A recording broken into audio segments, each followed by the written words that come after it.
Hello and welcome my dear student. बेटा आज हम चर्चा करने वाले हैं बहुत ही इम्पोर्टेंट टॉपिक जिसका नाम है जर्नल एंट्री। और ये हमारे पास होने वाली है आज क्लास नंबर 3। जर्नल एंट्री जो एक ऐसा टॉपिक है जो आपके पास हर एक क्लास में यूज़फुल है, हर एक जगह पर यूज़फुल है।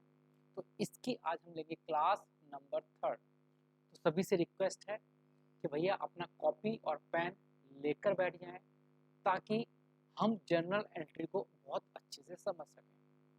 देखिए बेटा, मैं आपसे एक बात कहना चाहूँगा, अगर कोई ऐसा स्टूडेंट है जो फर्स्ट टाइम इस वीडियो को देख रहा है बेटा, तो उससे पहले आपको हमारी जर्नल एंट्री का पार्ट 1 और पार्ट 2 देखना होगा। पार्ट 1 में बिल्कुल बेसिक कैसे जर्नल एंट्री बनाते हैं, लाइन कैसे खींचनी है, क्या लिखना है, डेबिट कहाँ लिखना है, क्रेडिट कहाँ लिखना है, वहाँ बेटा मैंने आपको बताया है।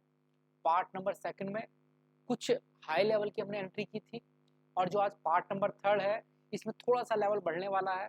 तो जिन्हें जर्नल एंट्री का बिल्कुल ABCD भी नहीं आता, उन्हें यही नहीं पता कि कहाँ डेबिट है, कहाँ क्रेडिट है, लाइन कैसे खींचनी है, तो उनके लिए ऐसा हो सकता है बेटा ये वीडियो बहुत ज़्यादा यूजफुल ना हो। लेकिन हाँ, वो भी वीडियो को देख सकते हैं, समझाने की कोशिश मैं हर एक को करूँगा। लेकिन रिक्वेस्ट यही है कि अगर आप बिल्कुल पहली बार वीडियो देख रहे हैं, जर्नल एंट्री बिल्कुल फर्स्ट टाइम सीख रहे हैं, तो पार्ट 1 पार्ट 2 जरूर देखें। और अगर आपको नहीं मिल रहा है तब आप मेरे पास मैसेज कर सकते हैं, स्क्रीन पर नंबर चल रहा है। सिर्फ मैसेज बेटा, कॉल नहीं, आप मैसेज कर सकते हैं कि सर हमें जर्नल एंट्री का पार्ट 1 और पार्ट 2 प्रोवाइड करा दीजिए ताकि हम भी जर्नल एंट्री को सीख सकें। तो अब चलते हैं आज की क्लास पर और चर्चा करते हैं कि आज की क्लास में हम कौन कौन सी एंट्री सीखेंगे। आज की क्लास में हम लोगों को 3 चीजें सीखनी है। पहली चीज कि जब हम अपने व्यवसाय को स्टार्ट करते हैं, या बोल सकते हैं अपने बिजनेस को स्टार्ट करेंगे, या बिजनेस के पैसे को पर्सनल यूज में ले लेंगे,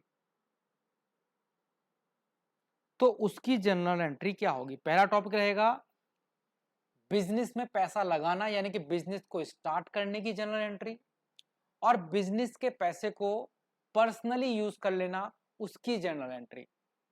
दूसरा टॉपिक हमारे पास आज क्या होने वाला है, ये होने वाला है आउटस्टैंडिंग एक्सपेंसेस के बारे में।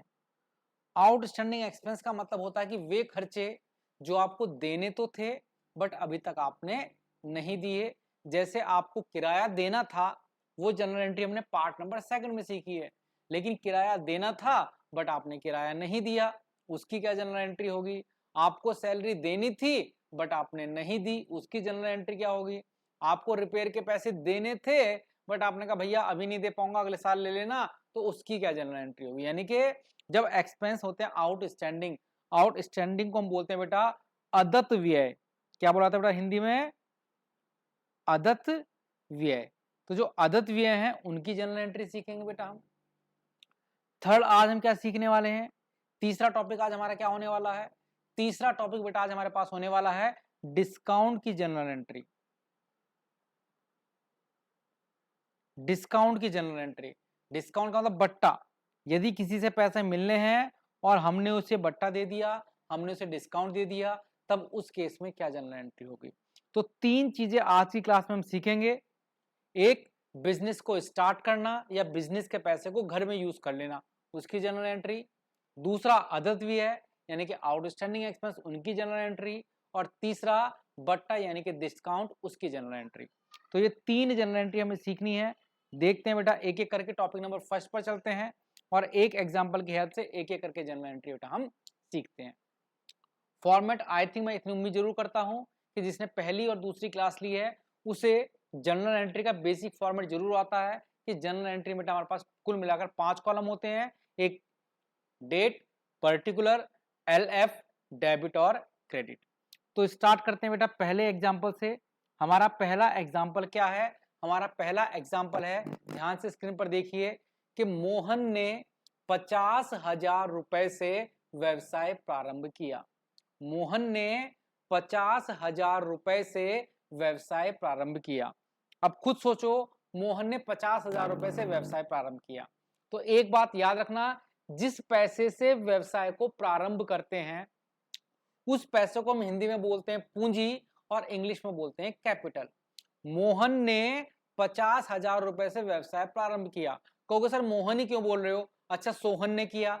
चाहे सोहन व्यवसाय प्रारंभ करे, चाहे हरि व्यवसाय प्रारंभ करे, चाहे अली व्यवसाय प्रारंभ करे, चाहे जुनैद व्यवसाय प्रारंभ करे, कोई भी व्यक्ति अगर व्यवसाय को प्रारंभ करता है, बिजनेस को स्टार्ट करता है, तो उसकी जनरल एंट्री क्या होगी उसके बारे में चर्चा कर लेते हैं।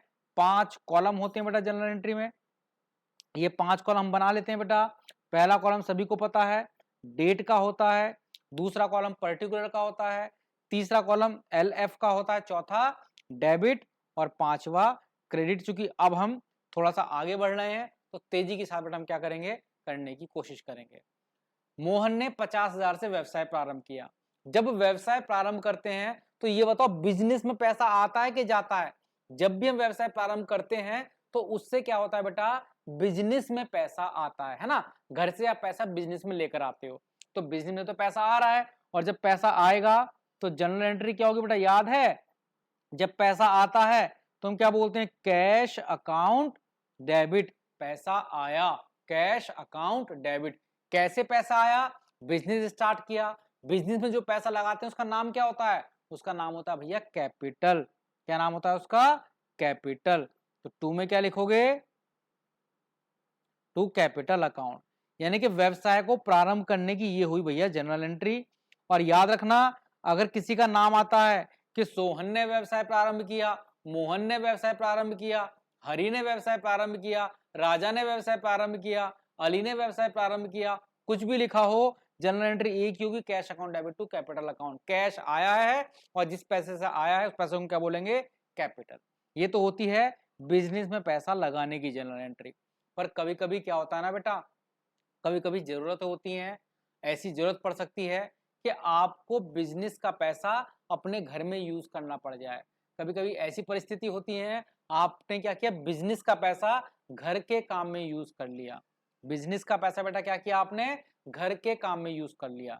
ऐसा लिखा होगा, मोहन ने 40,000 रुपए व्यक्तिगत प्रयोग के लिए निकाले, या मोहन ने 40,000 रुपए घरेलू प्रयोग के लिए निकाले।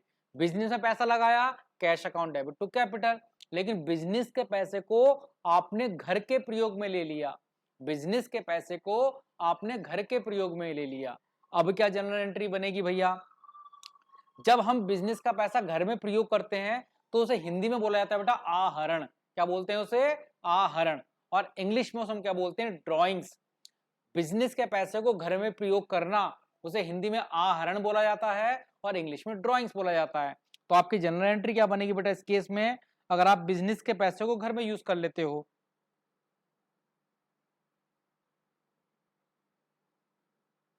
Drawing account debit. और 2 में क्या करोगे भैया, आपके पास से क्या चला जाएगा, कैश। आपको बेटा बिजनेस को ध्यान में रखना है, बिजनेस के पॉइंट से सोचना, घर के पॉइंट से नहीं। बिजनेस के पॉइंट से क्या हुआ, जब आपने बिजनेस का पैसा घर के लिए निकाल लिया तो बिजनेस का पैसा तो गया, और जब पैसा जाएगा तो कैश को क्या करेंगे, क्रेडिट। और कौन सा पैसा गया, बिजनेस का। और जब पर्सनल यूज में बिजनेस का पैसा निकालोगे तो उससे क्या बोला जाएगा, ड्रॉइंग। यानी कि जनरल एंट्री बनेगी बेटा drawing account debit to cash account, drawing account debit to cash account. तो इतनी बात समझ रहे हो, बिजनेस स्टार्ट करने की entry cash account debit to capital account, और बिजनेस का पैसा घर में यूज करने की entry drawing account debit to cash. जो भी पैसा होगा, डेबिट का पैसा डेबिट में, क्रेडिट का पैसा क्रेडिट में। अब कुछ भी नाम से आ जाए, कुछ भी नाम से आ जाए, आप ये दोनों जनरल एंट्री बना सकते हो बेटा। तो पहला टॉपिक देखो कितनी आसानी के साथ आप समझ गए और कितनी जल्दी आप समझ गए। अब डिपेंड करता है आपने एंट्री को उतारा है या फिर नहीं उतारा है। तो 2 एंट्री हम समझ चुके हैं, पहला केस कंप्लीट। अब आते हैं केस नंबर 2 पर। जो केस नंबर 2 बेटा मैंने आपसे क्या बोला था वो मैं क्या कराऊंगा आपको, केस नंबर 2 है अदत्त व्यय। कौन सा केस है बेटा, अदत्त व्यय।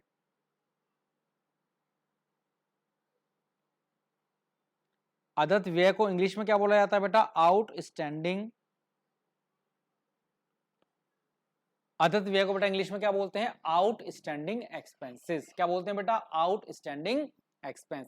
दूसरा केस है अदत्त व्यय यानी कि आउटस्टैंडिंग एक्सपेंस। अब आउटस्टैंडिंग एक्सपेंस की जर्नल एंट्री कैसे बनाते हैं उस पर थोड़ा केस करते हैं, एक एक करके एग्जाम्पल समझेंगे। पहले फॉर्मेट मैं हमेशा आपके सामने बनाकर दिखाता हूं ताकि आपको याद रहे। पहला कॉलम डेट, दूसरा कॉलम पर्टिकुलर, एलएफ, डेबिट और क्रेडिट। ये रहे बेटा 5 कॉलम, डेट, पर्टिकुलर, एलएफ और डेबिट एंड क्रेडिट। कुछ बच्चे कहते हैं सर एलएफ में क्या लिखना होता है? भाई कुछ भी नहीं, फिलहाल आपको तो कुछ नहीं लिखना। जब आप सीए करोगे तो आपको लिखना सिखाएंगे। ये लेजर फोलियो होता है, इसमें लेजर के नंबर लिखे जाते हैं, बताएंगे बेटा, पेज नंबर लिखे जाते हैं। चलो अब ऐसा लिखा है, मैं आपसे एंट्री पूछता हूं जिन्होंने हमारी कल वाली क्लास ली। ऐसा लिखा भाई आपने 5,000 रुपए का रेंट दिया, 5,000 रुपए का रेंट दिया, 5,000 रुपए का रेंट दिया। तो जानते हो क्या जनरल एंट्री बनेगी? Rent account debit. कल मैंने आपको समझाया था कि खर्चे क्या होते हैं, डेबिट। रेंट अकाउंट डेबिट और आपके पास से क्या चला जाएगा? कैश। तो 2 में क्या लिखोगे? कैश। 5,000 रुपए का किराया दिया, ये किराया देने की एंट्री है, rent account debit to cash account. किराया दिया, rent account debit to cash account, किराया दे दिया। अच्छा सर आप तो कह रहे थे कि किराया नहीं दिया उसकी एंट्री बताएंगे, तो सुनो, अगर पेपर में आए 5,000 रुपए का किराया देना बाकी है या 5,000 रुपए किराया अदत है, अदत का मतलब देना बाकी है, अगर दे दिया होता तो rent account debit to cash, लेकिन अगर नहीं दिया, देना बाकी है, तो सोचो क्या कैश गया? सर कैश तो गया नहीं है, तो क्या करें सर? आपने तो कैश लिख दिया। अगर किराया देना बाकी है तो आप क्या करोगे? कैश की जगह पर लिखोगे outstanding, O/S, outstanding rent account. यानी कि किराया दे दिया तो रेंट टू कैश, और किराया अदत है, किराया देना बाकी है, तो रेंट तो डेबिट ऐसा कैसी रहेगा, पर कैश को काट कर उसकी जगह क्या लिख दोगे? Outstanding rent.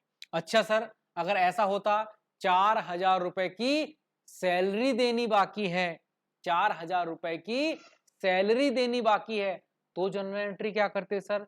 4,000 की सैलरी देनी बाकी है, क्या जनरल एंट्री होगी? सोचो, सैलरी देने की एंट्री क्या होती है? भाई सैलरी तो खर्चा है, सैलरी अकाउंट डेबिट, 2 में क्या लिखते हैं बेटा? कैश।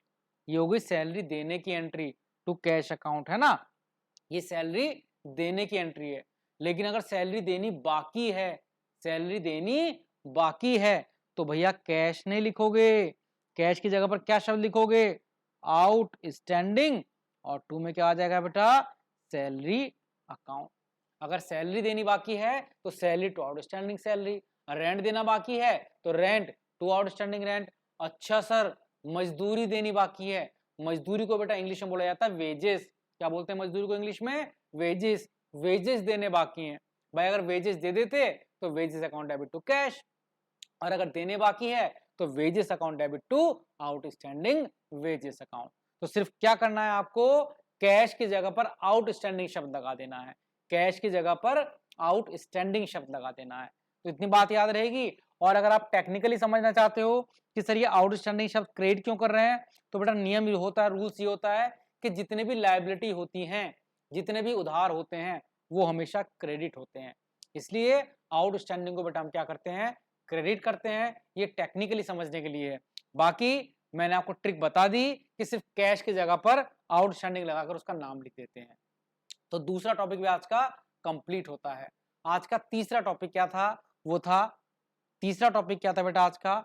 डिस्काउंट यानी कि बट्टा। डिस्काउंट की जनरल एंट्री कैसे बनाई जाती है, बट्टे की जनरल एंट्री कैसे बनाई जाती है। तो चलते हैं आज के तीसरे टॉपिक जिसका नाम क्या है? डिस्काउंट यानी कि बट्टा। अब इसमें क्वेश्चन किस तरह से आएगा, स्क्रीन पर आप देख सकते हैं। 4,000 रुपए मोहन से प्राप्त हुए, 1,000 रुपए मोहन को बट्टा दिया, यानी कि मोहन से 4,000 रुपए मिल गए और 1,000 रुपए हमने मोहन को क्या दे दी बेटा? छूट दे दिया, डिस्काउंट दे दी। तो जनरल एंट्री क्या होगी? हमने 4,000 रुपए मोहन से 4,000 रुपए प्राप्त हुए और 1,000 रुपए का हमने उसे बट्टा यानी कि छूट दे दी। मोहन से कितना पैसा मिला? 4,000 रुपए। पहले ये मानो सिर्फ डिस्काउंट को गोली मार दो, मोहन से 4,000 रुपए मिले, इसकी जनरल एंट्री क्या होगी? मोहन से 4,000 रुपए मिले, इसकी जनरल एंट्री क्या होगी? मोहन से 4,000 रुपए मिले तो कैश मिलने की एंट्री क्या होती है बच्चों? Cash account debit. किससे मिला ये कैश? मोहन से। तो 2 में क्या लिख दोगे भाई? मोहन या मोहन अकाउंट। वैसे नाम क्या करना बेटा, अकाउंट नहीं लगाते, आपको सिंपल मोहन लिखना चाहिए। जो भी नाम होते हैं नियम ये है कि नाम क्या है, अकाउंट शब्द नहीं लगाना। तो मोहन से पैसे मिले, cash account debit to Mohan. कितना पैसा मिला बेटा मोहन से? 4,000 रुपए। तो आप यहाँ पर 4,000 रुपए लिख दोगे। भैया मोहन से 4,000 रुपए मिल गए, लेकिन कहोगे कि सर डिस्काउंट भी तो है। तो कुछ नहीं करना आपको। अगर डिस्काउंट भी है तो कैश के साथ ही डेबिट में साथ में क्या लगा दोगे? Discount account debit. Cash debit हो रहा है, कैश के साथ साथ डिस्काउंट भी डेबिट कर दोगे। Cash account debit, discount account debit. Discount में कितना पैसा लिखोगे? 1,000 रुपए। कैश में कितना? 4,000। डिस्काउंट में कितना? 1,000। और बस नाम याद रखना, नाम में आपको लिखना पड़ेगा पूरा का पूरा 5,000 रुपए। Cash debit, discount debit to में मोहन। अच्छा क्योंकि सर ऐसा बताओ कि सोहन से 5,000 रुपए मिले, 2,000 का डिस्काउंट दिया, तो 5,000 मिल गया, कैश अकाउंट डेबिट, साथ में discount account debit. Cash debit discount debit to में सोहन। कैश में 5,000, डिस्काउंट में 2,000, और सोहन में कितना लिखोगे बताओ? 7,000। सोहन में कितना पैसा आएगा? 7,000। राजा से मिले हो, हरि से मिले हो, अली से मिले हो, विमल से मिले हो, पान बहार से मिले हो, किसी से भी मिले हो, cash account debit discount account debit to में उसका नाम आ जाता है। ये किसकी एंट्री हो गई?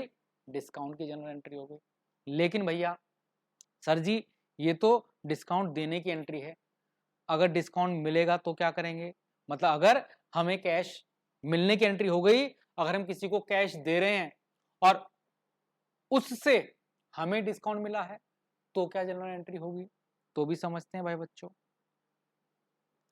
अगर हमें डिस्काउंट मिला है, सॉरी हमने किसी को कैश दिया है तब डिस्काउंट है। ये तो कैश मिल रहा था, कैश अकाउंट डेबिट। अब ऐसा लिखा है मोहन को 20,000 रुपए दिए और मोहन से 5,000 रुपए की छूट या बट्टा प्राप्त हुआ। मोहन को 20,000 रुपए दे दिए और 5 की उस समय छूट भी मिल गई। पहले मोहन को पैसे दे दो, पैसे तो जा रहे हैं किसके पास भैया? मोहन के पास। मोहन डेबिट है ना, टू हमारे पास से क्या जा रहा है बेटा? कैश। तो टू में क्या लिखोगे? Cash account. Mohan debit to cash, हमारे पास से क्या गया? कैश गया। क्या गया? कैश गया। कितना कैश गया? 20,000 रुपए। 5 का हमने उसे क्या दे दी? 5 की बेटा जब हमने मोहन को पैसे दिए तो 5 की मोहन ने हमें छूट दे दी कि 5,000 रुपए कम देती हो। मतलब एक तरह से ये मान सकते हो कि मोहन को 25,000 रुपए देने थे, 20 हमने दे दिए, 5 की हमें क्या मिल गई बेटा? छूट मिल गई। 20 हमने दे दिए, 5 की हमें छूट मिल गई। तो क्या करना है? कैश के साथ ही टू डिस्काउंट अकाउंट 5,000 रुपए लिख दोगे और दोनों पैसे को जोड़कर नाम में लिख दो कितना? 25। का अर्थ यह हुआ कि मोहन को 25 देने थे, एक सेकंड बेटा, मोहन को 25,000 रुपए देने थे जिसमें से हमने 20,000 दे दिए और 5 का हमें क्या मिल गया? डिस्काउंट। अब बारी से डिस्काउंट के बारे में बताओ, डिस्काउंट कैसे लिखा है बेटा? जब जहां कैश होता है, देखो कैश डेबिट में है तो डिस्काउंट भी उसके साथ रहेगा और डेबिट में ही आएगा। बस आप कैश को याद रखना, कैश डेबिट तो डिस्काउंट भी क्या होगा? डेबिट। और अगर कैश क्रेडिट, कैश टू में है तो डिस्काउंट भी कहां पर आएगा बेटा? टू में। और नाम में हमेशा दोनों पैसे को जोड़कर लिखा जाता है, नाम में हमेशा दोनों पैसे को जोड़कर लिखा जाता है, चाहे वो डेबिट हो या वो क्रेडिट हो। तो इस तरह से आप डिस्काउंट की जनरल एंट्री बना सकते हो अगर आपके पास जनरल एंट्री में डिस्काउंट आता है। बाकी एक अलग से टॉपिक बनता है trade discount and cash discount, उसकी बात हम करेंगे आने वाली क्लास में कि ट्रेड डिस्काउंट क्या और कैश डिस्काउंट क्या है और उनकी जनरल एंट्री कैसे बनाई जाती है। तो आज हमने जनरल एंट्री की थोड़ी सी अपर लेवल वाली एंट्रियां सीखी हैं, उससे आने वाली क्लास में बैड डेब्ट और बैड डेब्ट रिकवर सीखेंगे, ट्रेड डिस्काउंट और कैश डिस्काउंट की जनरल एंट्री सीखेंगे और उसके अलावा डेप्रिसिएशन की जनरल एंट्रियां सीखेंगे। तो तब तक के लिए जय हिंद, जय भारत। अगर मेरी वीडियो पसंद आती है तो बेटा अपने दोस्तों के साथ ये रिक्वेस्ट रहती है ज़रूर शेयर करें, ताकि वो भी उसका लाभ उठा सकें, और साथ में उन्हें इस बात का अंदाज़ा लग सके कि बिना ट्यूशन के भी अच्छी क्लास ली जा सकती है। फ्री ऑफ कॉस्ट भी बहुत सारे ऐसे टीचर हैं जो फ्री में हमें बहुत अच्छे से पढ़ा सकते हैं। तो जय हिंद, जय भारत।